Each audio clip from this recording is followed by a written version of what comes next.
A boy tells us what really happened before a storm came in and blew the whole world to the ground. 3 months earlier, a guy named Daniel was in a car crash but survived. We see Daniel now in his room before he had a life-changing experience. He's wasting away his time this summer of 1991 and his mom is worried about this. The boy narrating the story tells us that Daniel's father was one of a kind, and when he died, Daniel was so fucked up. He burned the records his father bought him for his birthday because he thought that it would help him move on. The school psychologist told his mom that this is what they call a cry for help. So Daniel's mom decided to send him to spend the summer with his Auntie Barb in Hyannis, Massachusetts. And it so happened that it was the hottest summer in 68 years. In this place, there were two types of people: the summer birds who came from rich families and the townies who grew up there. But Daniel wasn't part of any of these groups. Daniel still managed to get invited to a party, however, he really didn't click with anyone. But it was at a party when he first saw Hunter Strawberry. A dude who always seemed to have everything under control. It is also worth mentioning that the summer birds loved to get high as much as possible and they always came to purchase their stuff from Hunter at an automobile repair shop he was working in. But one day, Hunter made his way to the gas station Daniel was working in. Hunter was being chased down by the police, so he asked Daniel to hide some weed for him. Daniel did it, and this earned him an invitation from Hunter to get high with his friends. On the other side, Michaela Strawberry was the most desired woman in town, and Daniel got the opportunity to meet her the day he went to the drive-in theater, and she hopped in asking if he could take her home. But Michaela didn't reveal her name just yet. Daniel told Hunter about this wonderful girl he met, but Hunter quickly figures out that this girl Daniel's been raving about it's actually his sister. Hunter asks Daniel to not go after her and mentions that she doesn't talk to him anymore. Daniel doesn't ask why, but instead, he asks if he could become his partner and sell weed.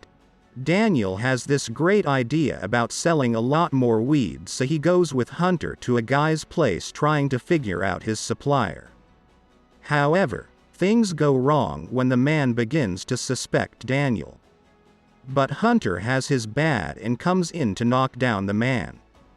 A few days later, some mysterious men in a black van appear and ask Daniel to hop in. He does as soon as he sees Hunter's inside. Turns out now they're talking to men who have a lot more power than them.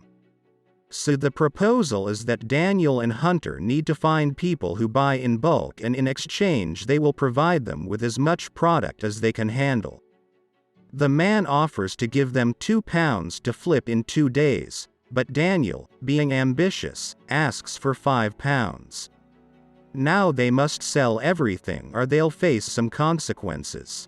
But Daniel had a plan. He had this crazy cousin who lived down in Quincy, and he knew every crook, junkie, tweaker, hustler, gambler, and lowlife in South Boston.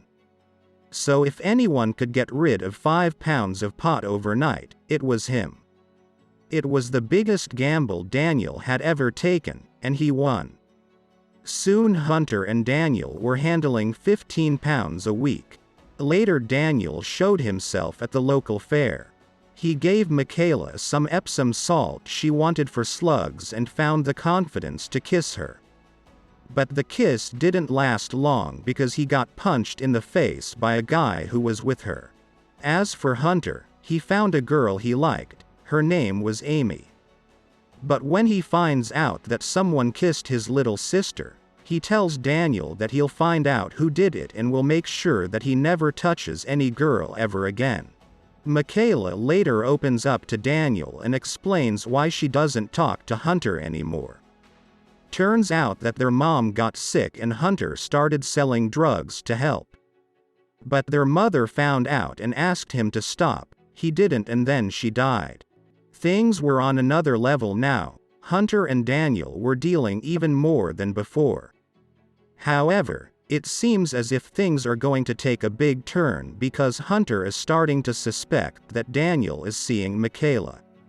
And in the news, they're tracking this severe storm which is said to have major implications for multiple counties. The National Weather Service has even informed them that this storm will likely be upgraded to a Category 4.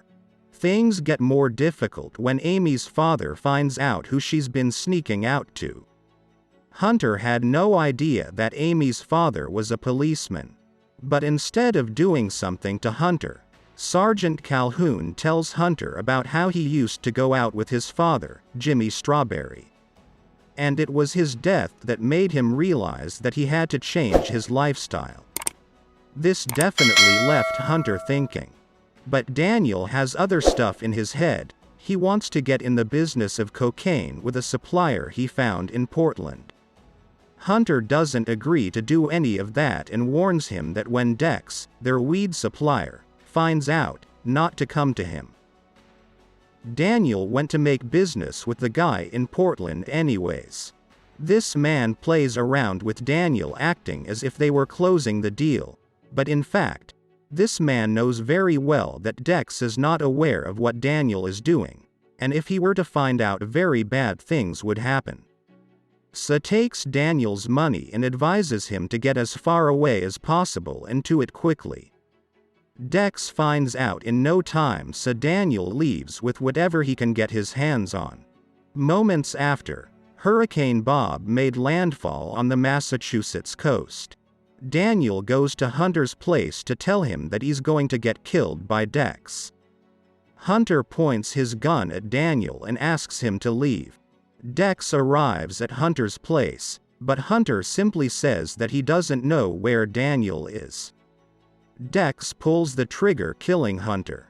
And Daniel crashes his car but is able to escape. He really wanted to see Michaela one more time, but this is not possible because Michaela went to see Hunter. The storm passed by and lots of damage was done. Many houses fell apart and the drive-in theater was gone. Sergeant Calhoun and Amy were two of the few who attended Hunter's funeral.